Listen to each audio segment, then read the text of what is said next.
다음으로는 상호 토론으로 넘어가도록 하겠습니다. 상호 토론은 한 번 질문에 한 후보, 다른 후보에게 한 번씩 질문을 하는 겁니다. 그래서 2번 정도 돌아갈 테니까 한번 어떤 질문을 하실 건지 생각해서 각 해당 후보에게 질문을 하시면 될 것 같습니다. 이번 상호 토론 첫 번째 질문을 던질 후보는 강승아 후보부터 시작하도록 하겠습니다. 강윤경 후보께 질문드립니다. 사립 유치원 비리가 부모들의 공분을 사며 일파만파 확산되는 동안 우리는 찔끔 보도만 하다 2주 만에 늑장 보도에 나선 이유는 무엇입니까? 콘텐츠 본부장으로 밸류 판단 잘못이었는지 사립 유치원 비리에 대한 좌고우면한 결과였는지 질문드립니다.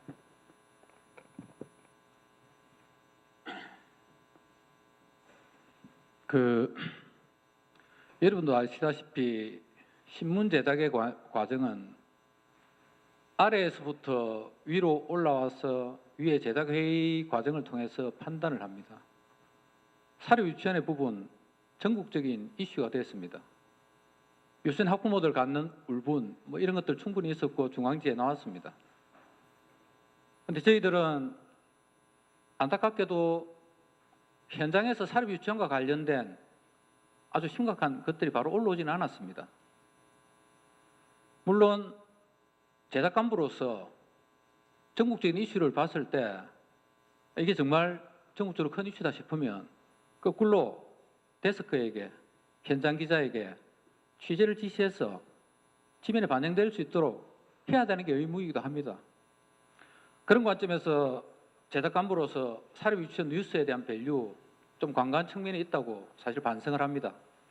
그런데 현장에서도 교육팀에서 했었지만 이걸 전국적인 사안이지만은 지역을 놓고 좀 천착해서 제대로 분석을 하자라는 뜻이 있었던 것 같습니다. 그래서 부산에서 이루어지고 있는 사립 유치원 비리에 대해서 탐사보도식으로 철저하게 자료를 분석해서 올린 걸로 알고 있습니다. 그런 현장 기자들의 데이터를 바탕으로 해서 지면에 크게 신문을 실었습니다. 그게 중요하다고 생각했습니다. 그 과정에서 다른 이유나 어떤 특정 외부적인 영향 때문에 좌고우면하거나 신문에 지면에 싣는 것에 대해서 단지 판단하거나 그런 적은 없다고 생각합니다. 다음으로는 광명석 후보의 질문이 있겠습니다. 우리 강승아 후보님께 말씀 드리겠습니다. 지난해 선거 때 이야기를 좀 하지 않을 수가 없겠다 생각합니다. 많은 후배들이 의문을 갖고 있고 궁금해했기 때문에 저도 사실 좀 궁금한 점이 있었습니다. 지난해 2위 후보 지명 거부를 선언하셨습니다. 당시 같이 출마한 후보들까지 함께 이 자리에 설득해서 하자고 했습니다.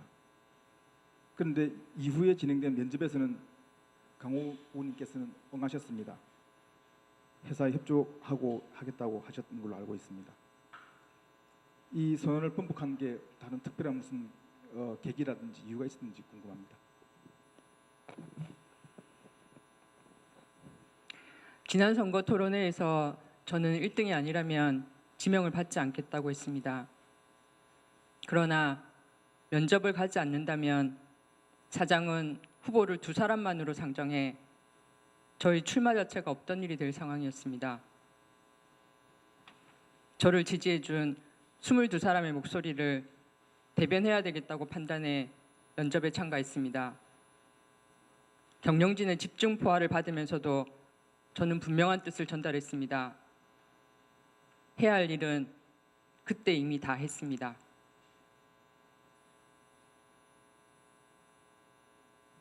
이번에도 면접이 또 문제가 된다면 사퇴하는 사장은 순리대로 후보를 지명하겠다는 약속을 지켜야 한다고 봅니다. 불신임 받고 있는 사장의 면접은 의미가 없습니다. 저는 1등을 해도 면접에 가지 않겠습니다. 강윤경 후보의 질문이 있겠습니다. 자연스럽게 순서가 돌아가는 것 같은데 제가 그럼 광명석 후보께 먼저 질문을 드리겠습니다. 광고 현장, 광고국에 낯선 업무 환경에 계시면서 아마 여러 고민들이 있으실 줄 압니다. 편집국과 타국의 해법을 담당하면서 느꼈던 어려웠던 점과 우리 회사 해법의 원칙이 어떻게 설정돼야 되는지에 대해서 말씀해 주십시오. 예, 감사합니다. 제 전임자이셨던 강윤경 후보님께서 질문해 주시니 참 대답할 게 참 어떤 걸 대답해야 될지 모르겠습니다. 아마 저보다 더 많이 알고 계실 듯한데 저한테 질문을 던져 주셨습니다. 강고국 사실 제가 하는 역할은 편집국과 강국의 어떤 그 가교육할로 제 자리를 매겼습니다. 그래서 강고국 같은 경우에는 지금 영업 회사의 재정을 공급하는 아주 중요한 일을 하고 있는 그런 부서입니다. 그래서 제가 강고국 부임 초기에 하나의 원칙을 정했습니다. 그 원칙을 강고국 아침 회의에서 밝혔습니다. 최소한 사회부 기자들한테는 직접적으로 무슨 연락이든지 기사 부탁이든지 광고 부탁이든지 하지 마시기 바랍니다. 그 부분은 우리 사회부는 우리가 지켜야 할 최후의 보루인 창이기 때문에 그 창은 또 갈고 닦아야 되는 이런 부서이기 때문에 그런 부분은 하지 않는 게 좋겠습니다. 오히려 얻는 것보다는 훨씬 더 큰 실망이 있을 수 있다 해서 하지 말기를 공식적으로 공지를 내고 그 이후에도 기회 있을 때마다 충분하게 말씀드렸습니다. 다만 경제부와 관련돼서는 사실 광고 수주의 영업처와 상당히 중복되는 부분이 많이 있습니다. 실질적으로 광고국에 힘이 미치지 못하는 부분도 상당합니다. 이런 부분에 대해서는 우리 편집국에 있는 그 창구가 있습니다. 그 창구와 저하고 이거 한 라인이 있습니다. 한 라인을 통해서 협의를 해서 진행을 했습니다. 사실 제가 광고국에 있으면서 어떤 경우에는 편집권 독립과 관련된 점에서 볼 때 상당한 침해 요소가 있는 게 많이 있었습니다. 사실 제가 많이 막았습니다. 이거 해서 안 된다. 해서 무슨 효과가 있겠느냐. 이거 괜히 불만만 있을 뿐이니까 하지 마세요. 여러 번 있습니다.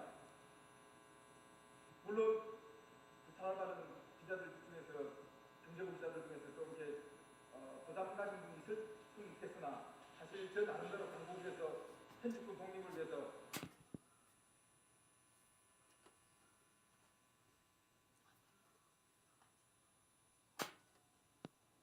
두 번째 상호 토론 질문 들어가도록 하겠습니다. 이번에는 광명섭 후보부터 시작하도록 하겠습니다. 예, 강윤경 후보님께 이렇게 문제 올립니다.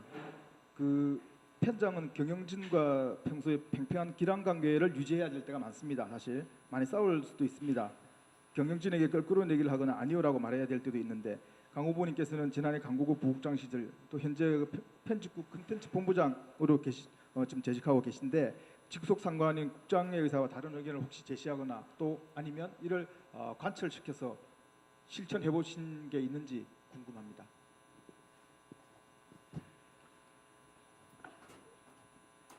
그 편집국 콘텐츠 본부장이라는 자리는 제가 가지고 있는 의견을 생각을 충분히 피력하는 자리입니다. 때로는 편집국장의 생각이나 밸류 판단이 틀리면은 정확하게 제 의사를 표현하고 이야기를 하고 때로는 그게 뭐 설득이 돼서 바뀌기도 했습니다. 근데 아시다시피 저희들 신문의 어떤 제작 구조가 결국은 편집국장이 최종적으로 책임을 지는 그런 시스템입니다. 그 과정에서 제가 옳다고 생각하는 또는 제가 중요하게 다뤄야 된다는 기사 그런 것들 분명하게 이야기하고 계시긴 했습니다. 마찬가지로 경영에 대해서도 제가 광고국의 부국장으로 있을 때도 또 제가 입사를 해서 지금껏 생활하면서 저는 제가 옳다고 생각하는 것에 대해서는 물러서지 않았습니다. 현장 기자로 캡으로 기자들 데리고 있으면서도 당시에 정치적인 민감한 사안으로 위에서 저한테 압력이 들어왔을 때 후배들을 지켰습니다. 당시 기억에 동아대학교의 박반용 한나라당 국회의장을 지냈던 분이 동아대에 부임하는 걸 학생들이 반대하는 시위였는데 그 시위를 신문에 지면에 싣지 말라고 압력이 들어온 경우 있었습니다. 사회부장을 설득해서 끝까지 관철시켰습니다. 시간이 짧아서 이야기는 다 못하겠지만 제가 한 번도 제 기자적인 양심이나 이런 것들 때문에 타협하거나 아니면은 그래야 될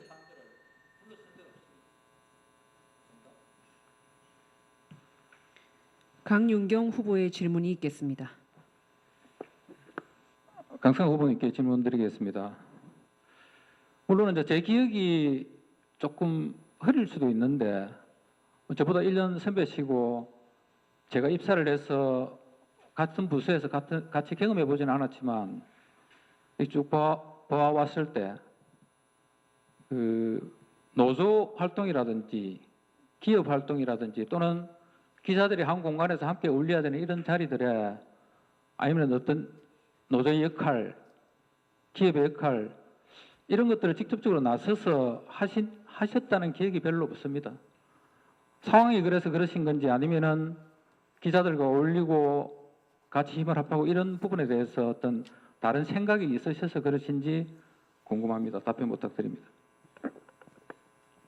기억이 잘못되신 것 같습니다. 그 기업 부회장 활동도 했고 여러 가지 활발한 활동을 했습니다.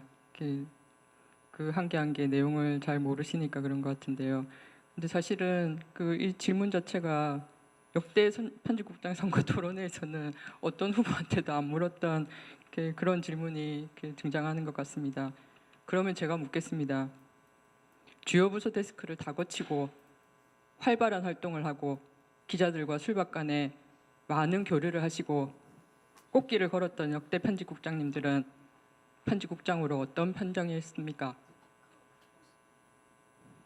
편장의 자리는 교류 활동과 스펙으로 싸울 수 있는 자리가 아니라고 생각합니다.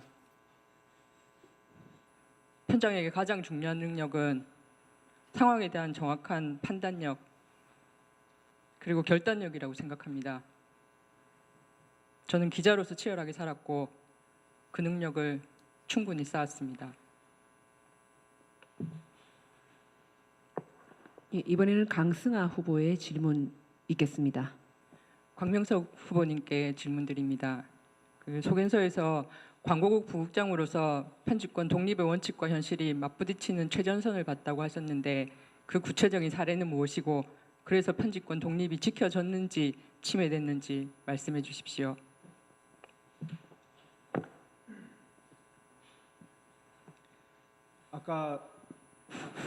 아까도 잠깐 그 질문에 대한 답변이 들어 있었습니다만 사실 그 광고국의 입장과 편집국의 입장 그리고 경영진의 입장이 사실 많이 맞붙이거나 어긋날 때가 사실 많이 있습니다. 광고 같은 경우에 또 이 실제 광고국장 외에 또 다른 상관도 있습니다. 여러 가지 또 상무도 있습니다. 사장님도 계십니다. 많은 사람들이 광고국 매일매일 집계를 받으면서 끈끈이 이게 어떻게 되는 것인지 어떤 경로로 유치가 된 것인지 얼마인지 거의 상세할 정도로 자료를 많이 보고를 하고 많이 합니다. 그런 여러 가지 사례 중에서 지금 강국에 있는 영업 중에 있는 사람도 있기 때문에 구체적으로 말씀드리긴 사실 좀 그렇긴 합니다만 실질적으로 우리 그 경제부라든지 가장 접촉이 많은 경제부에 대해서 실질적으로 이렇게 왜 요구를 하지 않느냐 이렇게 지금 예를 들면 무슨 일이 벌어지고 있는데 그 현장에서 이거를 왜 직접 전화해서 하지 않느냐 소통이 부족한 거 아니냐 등등 많은 이야기를 들었습니다. 제가 중간에 샌드위치입니다. 말하지 못했습니다. 위에서 어떤 때는 너무 일을 하지 않는 거 아니냐라고 그런 말까지 들었습니다. 하지만 버텼습니다. 또 욕 들었습니다. 참았습니다. 아까 말씀드렸지만 그런 크고 작은 일까지 모두 다 이야기한다면 사실 여러분 깜짝 놀랄 겁니다. 하지만 안으로 숙이고 안으로 쟁이고 안으로 사귀었습니다. 최소한 저도 기자이기 때문입니다. 기자가 아니었다면 그런 걸 하지 않았을 것입니다. 왜 하겠습니까? 저도 기자이기 때문에 편집권 독립의 한 담당을 맡아야 될 축이기 때문에 그렇게 한 것입니다. 감사합니다.